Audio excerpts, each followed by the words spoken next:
નમસ્કાર દોસ્તો, દોલફ્સમાં આપ સૌનું ખૂબ ખૂબ સ્વાગત છે.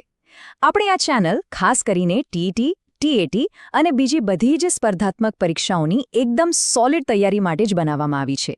આજે આપણે એક એવા ટોપિક પર વાત કરવાના છીએ જે આવનારી પરીક્ષાઓ માટે ખૂબ જ ઇમ્પોર્ટન્ટ છે.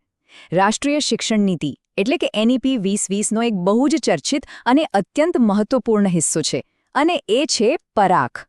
આજે આપણે આખા કોન્સેપ્ટને ડીકોડ કરવા જઈ રહ્યા છીએ. જો અહીં પહેલીવાર આવવાનું થયું હોય તો અત્યારે જ આ ચેનલને સબસ્ક્રાઇબ કરી લેવી. સ્પર્ધાત્મક પરીક્ષાની તૈયારીમાં ચોક્કસ માર્ગદર્શન અને સચોટ માહિતી હોવી ખૂબ જ જરૂરી છે, રાઈટ? આજના આ એક્સપ્લેનરમાં માત્ર કોઈ ઘોખણપટ્ટી નહીં પણ પૂરા કોન્સેપ્ટની એકદમ ઊંડાણપૂર્વક સમજ આપવામાં આવશે, જેથી પરીક્ષામાં કોઈ પણ પ્રશ્ન પૂછાય જવાબ તરત જ મગજમાં ક્લિક થઈ જાય. તો ચાલો ફટાફટ આજના એજન્ડા પર નજર કરી લઈએ. આપણે શરૂઆત કરીશું પરાખની પાયાની સમજ અને તેના પૂરા નામથી. ત્યારબાદ તેના મુખ્ય ઉદ્દેશ્યો, કાર્યો અને પહેલા નવા 360 ડિગ્રી મૂલ્યાંકન વિશે ડિટેલમાં ચર્ચા કરીશું. અને હા, છેલ્લે પરીક્ષા માટેના સૌથી મહત્વના પ્રશ્નો પણ સોલ્વ કરીશું. એટલે છેક સુધી જોડાયેલા રહેવું ખૂબ જ અગત્યનું છે. તો સૌથી પહેલો મુદ્દો છે પાયાની સમજ. આખરે આ પારખ છે શું? એનઈપી 2020 લાગુ થયા પછી શિક્ષણ જગતમાં જે મોટો અને કહી શકાય કે એક ઐતિહાસિક બદલાવ આવ્યો છે તેનું કેન્દ્ર છે આ પારખ છે. સરળ ભાષામાં કહીએ તો આ એક રાષ્ટ્રીય મૂલ્યાંકન કેન્દ્ર છે, એટલે કે નેશનલ એસેસમેન્ટ સેન્ટર. એનો સીધો હેતુ છે આપણી ભારતીય શિક્ષણ પ્રણાલીમાં પેલી વર્ષો જૂની ગોખણપટ્ટીવાળી પરીક્ષા પદ્ધતિને મૂળમાંથી બદલવાનો. અહીંયા એક બહુ જ ક્રિટિકલ ડિટેલ છે જે પરીક્ષા માટે ખાસ યાદ રાખવાની છે. પારખની સ્થાપના એનસીઈઆરટીના જ એક ઘટક તરીકે કરવામાં આવી છે. આ એક નાનકડી લાઈન છે, પણ સીધી જ વિધાન સ્વરૂપે પરીક્ષામાં પૂછાઈ શકે છે, એટલે મગજમાં બરાબર ફિટ કરી લેવી. ચાલો હવે એ ટોપિક પર જઈએ જે પરીક્ષકોનો સૌથી ફેવરેટ અને સૌથી વધુ હાઈ yieldટોપિક છે, પારખનું ફૂલ ફોર્મ. આ કોઈ નાનો સૂનો શબ્દ નથી, એટલે આખી ગોઠવણીને એકદમ સ્ટેપ બાય સ્ટેપ ડીકોડ કરીએ. સૌથી પહેલો અક્ષર છે પી. પી એટલે પરફોર્મન્સ, એટલે કે પ્રદર્શન. પછી આવે છે એ એટલે અસેસમેન્ટ, જેનો અર્થ થાય મૂલ્યાંકન. ત્યાર પછી આર એટલે રિવ્યૂ, એટલે કે સમીક્ષા. હવે પાછું બીજો એ આવે છે, એ છે એનાલિસિસ ઓફ નોલેજ માટે, એટલે કે જ્ઞાનનું વિશ્લેષણ. હવે જે કે છે ને એ અહીં ફોર કનેક્ટર તરીકે કામ કરે છે. અને છેલ્લે આવે છે એચ, એટલે હોલિસ્ટિક ડેવલપમેન્ટ, જેનો ગુજરાતી અર્થ થાય છે સર્વાંગી કે સર્વગ્રાહી વિકાસ. તો આખું નામ એકસાથે શું બન્યું? Performance assessment, review and analysis of knowledge four holistic development. આ શબ્દો નોટબુકમાં મોટા અક્ષરે નોંધી લેવા, કારણ કે આમાંથી પ્રશ્ન આવવાની પૂરેપૂરી શક્યતા છે. ફૂલ ફોર્મ તો મગજમાં બેસી ગયો, પણ હવે એ સમજવું જરૂરી છે કે આખરે પારખની સ્થાપના પાછળનું સાચું કારણ શું છે, કયા ઉદ્દેશ્યો અને કાર્યો સાથે આ સંસ્થા કામ કરે છે. હવેના જે મુદ્દાઓ છે ને એ ખાસ કરીને ટેટ અને ટાટમાં આવતા પેલા લાંબા વિધાનવાળા પ્રશ્નો માટે એકદમ સોનાની ખાણ સમાન છે. સૌથી પહેલો અને મોટો ઉદ્દેશ્ય છે માનકીકરણ, એટલે કે સ્ટેન્ડર્ડાઇઝેશન. અત્યાર સુધી દેશમાં શું હતું? જીએસઈબી હોય, સીબીએસઈ હોય કે આઈસીએસઈ હોય, બધા અલગ અલગ બોર્ડ અને બધાના માપદંડ પણ અલગ. પરાખ હવે આ તમામ બોર્ડ માટે એક સમાન માર્ગદર્શિકા નક્કી કરશે. બીજું મોટું કામ છે પેલી ઘોખણપટ્ટીનો કાયમી અંત લાવીને સમજણ અને સાચા કૌશલ્ય પર ભાર મૂકવો. ત્રીજું, અલગ અલગ બોર્ડના માર્ક્સને કારણે કોલેજ એડમિશનમાં જે અસમાનતા ઊભી થતી તેને આ સિસ્ટમ દૂર કરશે. અને ચોથો, સૌથી અગત્યનો ઉદ્દેશ્ય છે વિદ્યાર્થીઓમાં 21મી સદીના કૌશલ્યો જેવા કે ક્રિટિકલ થિંકિંગ અને પ્રોબ્લેમ સોલ્વિંગ ડેવલપ કરવા. આ તો થયા ઉદ્દેશ્યો, પણ તેના કાર્યો પણ એટલા જ, કદાચ એનાથી પણ વધુ મહત્વના છે. પરાખ માત્ર કોઈ રૂમમાં બેસીને નિયમો બનાવતી સંસ્થા નથી. તે ગ્રાઉન્ડ લેવલ પર સક્રિય રીતે માર્ગદર્શન આપે છે. ઉદાહરણ તરીકે, રાષ્ટ્રીય સ્તરનું NAS અને રાજ્ય સ્તરનું SAS સર્વેક્ષણ, આ બંનેનું માર્ગદર્શન હવે પરાખ કરશે.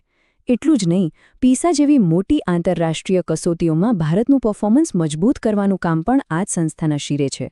અને સૌથી પ્રેક્ટિકલ વાત, આ બધું જ જમીન પર ઉતારવા માટે શિક્ષકોને મૂલ્યાંકનની નવી પદ્ધતિઓ માટે ખાસ તાલીમ પણ પૂરી પાડવામાં આવશે.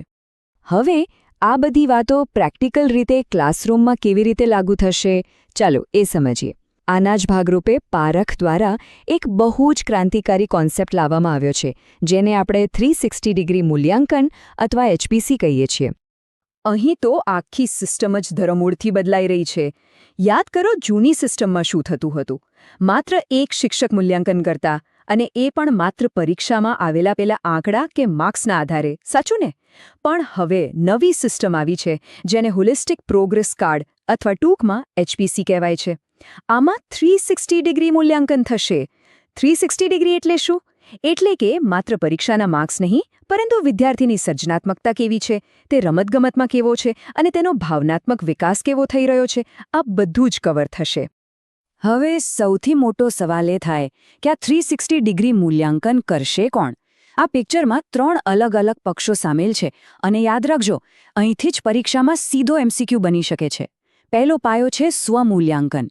જી હા, વિદ્યાર્થી પોતે જ વિચારશે અને નક્કી કરશે કે તેણે ખરેખર શું શીખ્યું છે. બીજો પાયો છે સહપાઠી મૂલ્યાંકન, એટલે કે ક્લાસમાં સાથે બેસતા મિત્રો પણ મૂલ્યાંકન કરશે. અને ત્રીજો પાયો છે શિક્ષક મૂલ્યાંકન. આ ત્રણેય પિલર્સ ભેગા મળીને જ વિદ્યાર્થીનું સાચું અને સર્વાંગી રિપોર્ટ કાર્ડ તૈયાર કરશે. છે ને એકદમ જોરદાર કોન્સેપ્ટ? તો અત્યાર સુધીમાં પારખનો આખો કોન્સેપ્ટ એકદમ મસ્ત રીતે ક્લિયર થઈ ગયો હશે.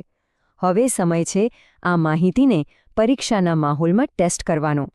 તો ચાલો કેટલાક એવા પ્રશ્નો પર નજર કરીએ જે સીધા જ પેપરમાં છપાઈ શકે છે. સૌથી પહેલો અને પાયાનો પ્રશ્ન. NEP 2020 મુજબ વિદ્યાર્થીઓના મૂલ્યાંકન માટે કઈ નવી સંસ્થાની સ્થાપના કરવામાં આવી છે? જરા મનમાં જવાબ વિચારી લેવો. અને એનો એકદમ સચોટ જવાબ છે પારખ. આ એકદમ સીધો ફેક્ટ બેઝડ પ્રશ્ન છે, જે સેકન્ડોમાં સીધો 1 માર્ક અપાવી દેશે. ચાલો બીજો પ્રશ્ન જોઈએ, જે થોડું વધારે લોજિક માંગે તેવો છે. પારખનો મુખ્ય ઉદ્દેશ્ય શું છે? અગાઉ આપણે 4 મોટા ઉદ્દેશ્યો ડીકોડ કર્યા, પણ એમાંથી સૌથી મુખ્ય, સૌથી કોર ઉદ્દેશ્ય કયો છે?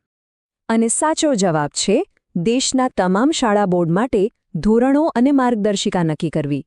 અંગ્રેજીમાં કહીએ તો પરાખને એક સ્ટેન્ડર્ડ સેટિંગ બોડી તરીકે ઓળખવામાં આવે છે. આ કીવર્ડ ખાસ યાદ રાખી લેવો. અને હવે આજનો છેલ્લો અને સૌથી ટ્રેન્ડિંગ પ્રશ્ન. નવા 360 ડિગ્રી રિપોર્ટ કાર્ડ એટલે કે HPCના મૂલ્યાંકનમાં કોનો સમાવેશ થાય છે? હમણાં જ આપણે જે 3 પિલર્સ જોયા તેને ફટાફટ રિકોલ કરી લેવા. બિલકુલ સાચું. આમાં 3 લોકો સામેલ છે. 1 વિદ્યાર્થી પોતે, 2 તેના સહપાઠી એટલે કે ક્લાસના મિત્રો, અને 3 શિક્ષક. આ ત્રણેયના મૂલ્યાંકનનું કોમ્બિનેશન જ સાચો 360 ડિગ્રી રિપોર્ટ તૈયાર કરે છે. આ બ્રેકડાઉન તો એક્ઝામ માટે બિલકુલ ગોખેલું જ હોવું જોઈએ. પારખના આ આખા માળખાને સમજવું માત્ર સ્પર્ધાત્મક પરીક્ષા પાસ કરવા પૂરતું જ સીમિત નથી, પરંતુ ભારતના ભવિષ્યની શિક્ષણ અને મૂલ્યાંકન પદ્ધતિને જાણવા માટે પણ એટલું જ અત્યંત જરૂરી છે.